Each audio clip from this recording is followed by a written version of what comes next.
Welcome back to the channel. Today we're going over a crucial life-saving skill, CPR or Cardiopulmonary Resuscitation. Knowing how to perform CPR can mean the difference between life and death. If someone experiences cardiac arrest, in this video we'll walk you through the steps, important tips and safety precautions to ensure you can act confidently in an emergency.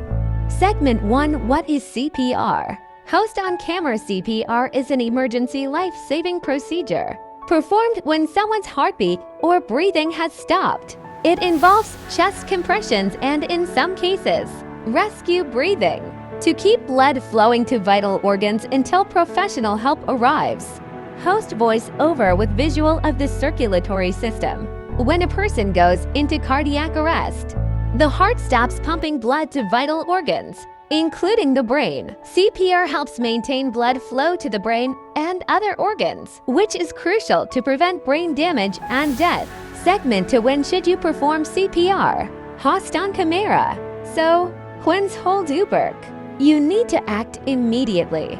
If someone is unresponsive and not breathing or only gasping for air, here's what to do if you encounter someone who might need CPR. Signs of cardiac arrest. Host voice over with graphic. The person is unresponsive or unconscious. Host voice over with graphic. They are not breathing or breathing abnormally. Gasping, for example.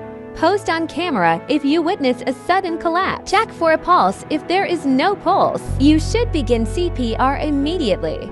Segment 3. Safety precautions before you start CPR. Post on camera before you start CPR. There are a few safety precautions you need to keep in mind to protect both yourself and the victim. 1. Ensure safety of the scene first. Make sure the environment is safe. You don't want to put yourself in danger while trying to help. If the person is in a hazardous area, move them to safety if possible. To check responsiveness, gently tap the person and shout to see if they respond. If there is no response, call for help.